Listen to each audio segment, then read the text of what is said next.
How was up, y'all? Popping with cracking this D Boss Reactions is bed by Luasta. It's titled The Fake Gangster Who Exposes Fake Gangsters.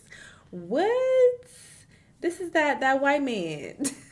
I've seen him on some random videos, and then with the academic situation when the weirdo was getting exposed, he was all over that case.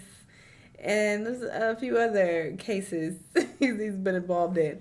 So I didn't know he was a fake gangster, but let's see what's happening. Let's watch. Snitching is one of the biggest crimes imaginable in both the streets and hip-hop culture. So when someone goes out of their way to make a career out of uncovering those who've committed this terrible offense, it's no surprise that they are seen as heroes by some and villains by others. But what happens when the snitch buster is also accused of being an informant himself? And does it lead to the empire they built crumbling around them? It's your boy Luesta, and this is the story of 1090 Jake, a YouTuber who made a career off exposing rappers who were snitches and eventually got exposed for the very same thing while he was in prison. But first, let's get you up to speed on how he became such a big deal in the first place. Born in Massachusetts, the content creator lesser known as Jake Cherry was just your average kid getting into some scrapes before he moved to Tampa, Florida. At that point, his life took a drastic turn when he became a rare example of a white boy joining the Bloods. From there, he set out on a mission to prove himself in ways that your typical gang member wouldn't have to, all because of his unique status. Yeah, that was really like the only thing that I was around. It's not like you could pick from this gang and that gang. Where I was at, it was just mad bloods. So I kind of naturally went into that space, ended up getting brought over to a specific block, and it went how it went. People respect violence, so it's kind of like I feel like I had to do more than a lot of other people were doing. The specific person that I met, though, that brought me into the situation was mixed. So he wasn't really tripping off the race shit. Sent to juvie when he was just 16 years old over a stolen gun, he was then sentenced to 3 years on a robbery charge, where he began to learn the ins and outs of the prison system. So I went to state prison when I was 18. As far as like the actual juvenile, the Department of Juvenile Justice, it was either 16 or 17 when I first went in there.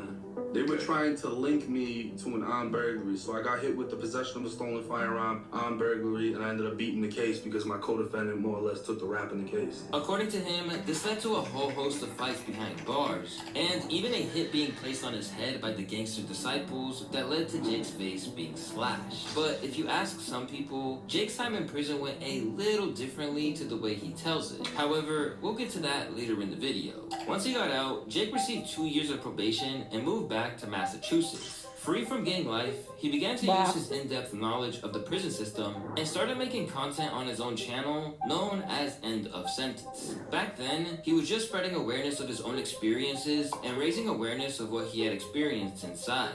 This video right here is going to be about how I was cut inside of prison. But once he started to run out of his own stories, Jake built a name for himself from exposing others. Before long, he had his very own content niche, where he not only covered the same gritty stories of inner city violence that we're used to hearing, but would also use any resource possible to expose alleged snitches in hip-hop. And in doing so, he'd make himself one of the most hated figures in the culture among all of those rappers who had paperwork on file that they wish they could outrun. Beginning with regional MCs, before working his way up to bigger names, 1090 Jake made himself a fully fledged career out of putting rappers on blast for their past indiscretion. Whether it was Spot 'em Got 'em, Boston Richie, Finesse 2 Times, or even Quality Control CEO Pierre P. Thomas, 1090 Jake was putting everyone's business out there. And each man has been left stained with the brush of being a potential cooperator ever since. But every time their paperwork came out in videos that racked up millions of views, the first thing they would do is try to discredit him.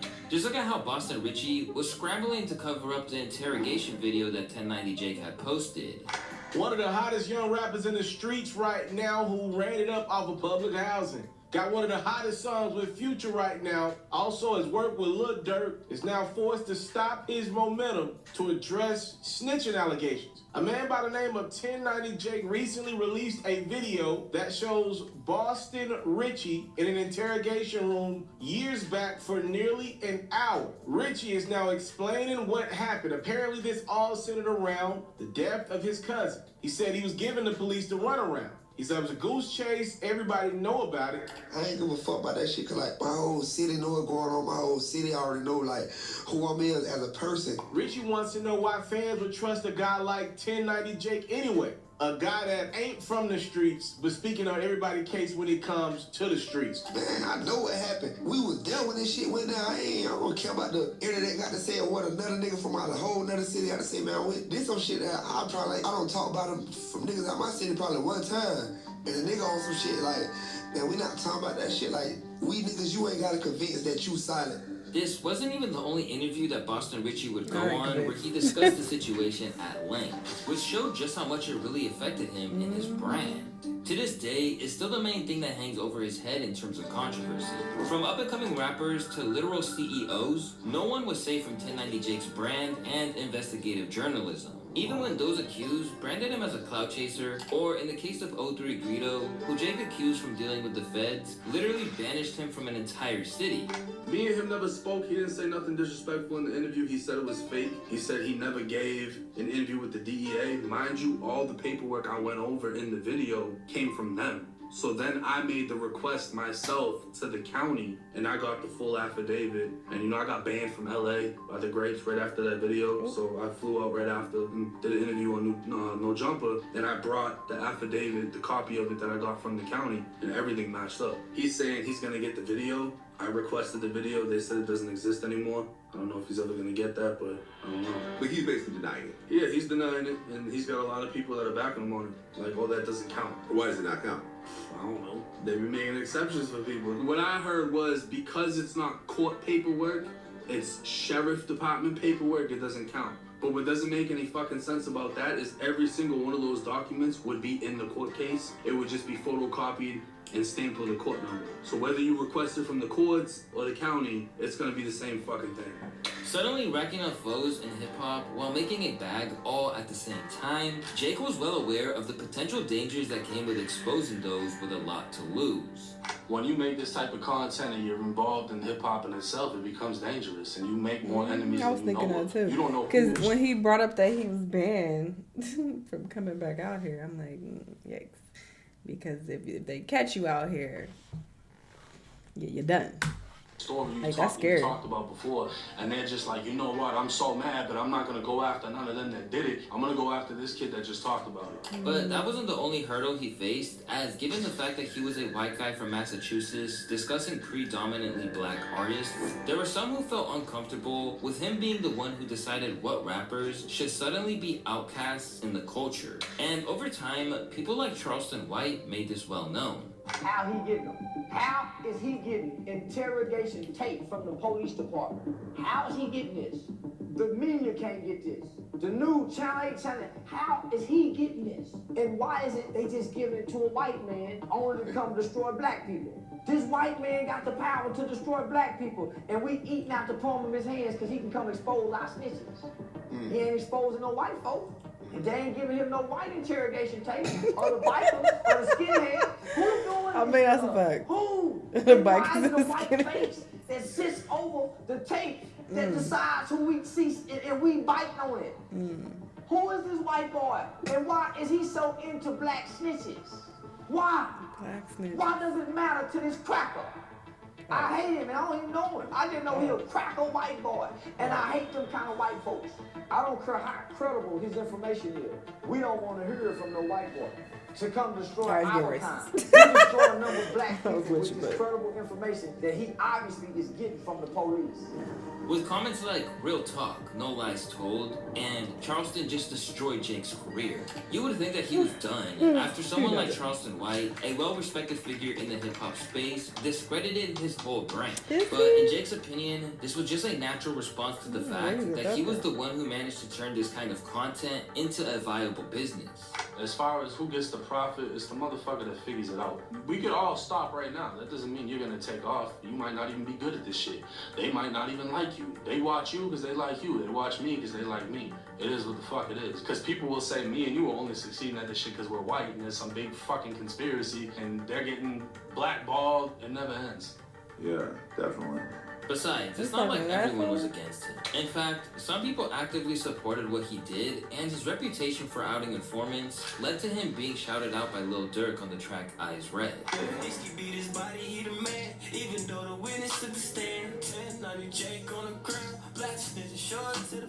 He even got the seal of approval from some of the most notoriously opinionated figures in the culture, like Boosie. 1090 Jake said like 3 of the people in the Double XL freshman issues are snitches that have paperwork. Right. You know what I'm saying? More and more and more and more and more. Like more paperwork is popping out of the woodwork. It's just like crazy. It's just bad, bro. Appreciate 1090 Jake too, bro. Like, you fuck with him? Yeah, I fuck with him, bro. If it wasn't for him, bro, and if he was a different color, it'd be all gravy. Oh man, people more scared of him than me these days. Hey, I'm grateful for 1090 Jake. I smile every time. We gotta get him on the show, man. A concern for anyone with skeletons in their closet, Jake was getting a real reputation as authority on all things paperwork and street code. But he's not just about exposing rappers. At the height of his power, he was clearing artists when they were falsely accused, even if he felt viewers just focused on the negative. They tried to say thug, snitch, or whatever. I did a video on that, and his sister thanked me. The thing is, when I dropped that video, everybody assumed I had something negative to say. All the comments and, you know, it hit all the blogs, everybody's talking cash shit. But his actual sister is like, yo, I appreciate you for clearing his name on that. You know, so a lot of people, they don't even want to see what it is. They just have an opinion and hate on him. Building an empire out of being the man who could tell you if someone really told or if it was all just hearsay, Jake really looked unstoppable for a brief moment. But unfortunately for him, all those he had tried to take down were now going to savor the news that in his past, Jake might have crossed the line into snitching territory himself. In September of 2023, stories began to emerge that Jake wasn't quite the hardline anti-snitch campaigner. And I mean, if you want to be technical, he's snitching on snitches. So that's snitching as well. He made himself out to be. According to reports, 1090 Jake had supposedly handwritten a letter about an altercation when he was behind bars, where he seemed to be telling on a fellow inmate. Paperwork has surfaced of 1090 Jake allegedly writing a handwritten statement against another inmate while he was locked up. How do we feel about this? Jake tried to do damage control for his brand by hopping on Instagram Live with Remo from No Jumper to try and set the record straight about the allegations, where he claimed that he had actually covered this in old videos. I'm gonna be honest with you, nobody really gets out of confinement. If you get a DR, yeah, pretty much not gonna get out of there. Yeah. So I wrote that shit up like, look, ain't none of this shit happened, none of this shit is true. I had to sit in the room handcuffed while they beat the both of them boys. And even though this is dude I'm at war with, and he just fired me up, I don't want to see nobody get flipped like that, you know? I'd rather do it to you than the police do it. It's from 4 years ago, bro. Breaking down this whole...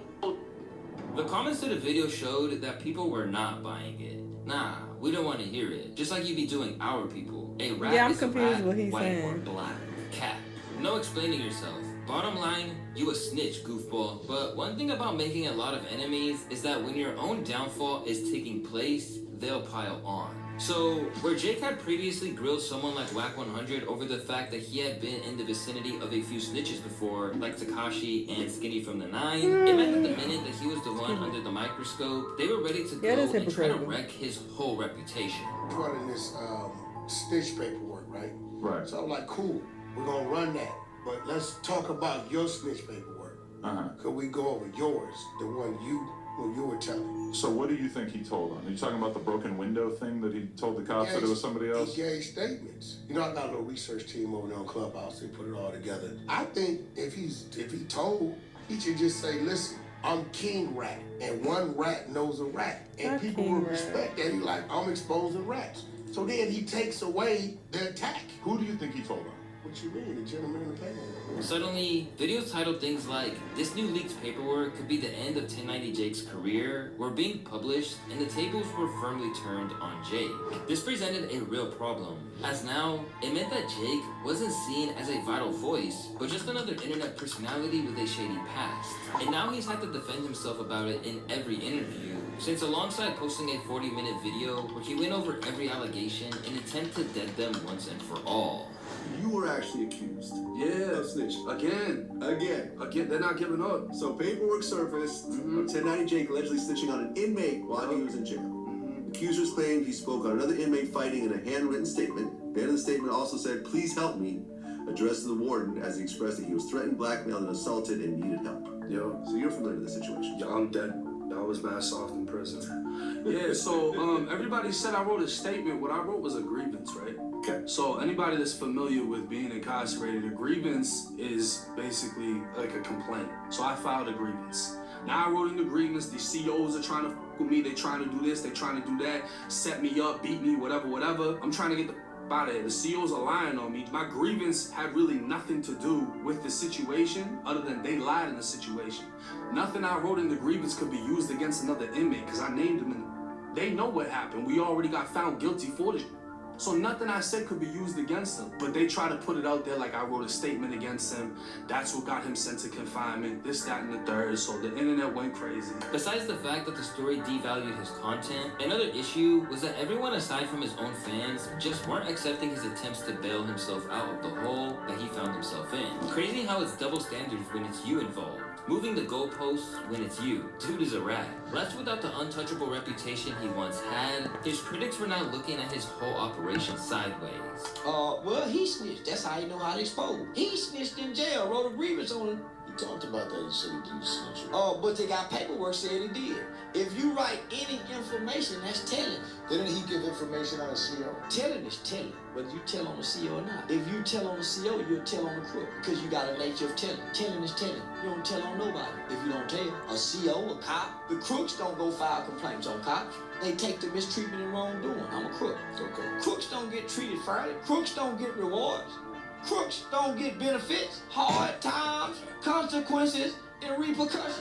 This period is where things really began to go south for Jake, because rather than these comments going away, they've now become a permanent part of the narrative around him, putting a question mark next to basically everything he does. And as Charleston White going at him wasn't bad enough, he's even had one of the biggest lawyers in hip-hop going after him. Lawyer Bradford Cohen, an attorney who's represented stars like Drake, Travis Scott, Vanilla Ice, DeAndre Baker, Polo G, DMX, Dennis Rodman, YNW Melly, and others. Bradford also had a close professional and personal affinity with Kodak Black.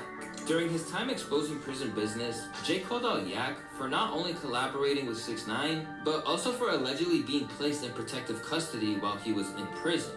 And eventually, Bradford clapped back to say that Jake had ulterior motives. This story is strange. 1090 Jake wanted an interview with Kodak about his feature on a record. When he didn't do the interview, this guy came out and said that somehow Kodak told on jail guards. When I filed a lawsuit against guards, which is part of the basis for the commutation, for failing to allow Kodak access to religious leaders and abuse, that was telling. Meanwhile, I just got DMs from a person with docs where 1090 Jake gave a sworn statement as a witness in a shooting and gave a statement to police about other individuals. Once again, Jake tried to brush this under the carpet and left a comment on the post stating, "You a lawyer, request that shooting case and see nobody existed in that case. Talk about why Kodak ain't come out of his cell." Hit with the accusation that he is a snitch every time he tries to comment on what a rapper is embroiled in, it seems less than coincidental that these days, he plans to pivot his content into different territory.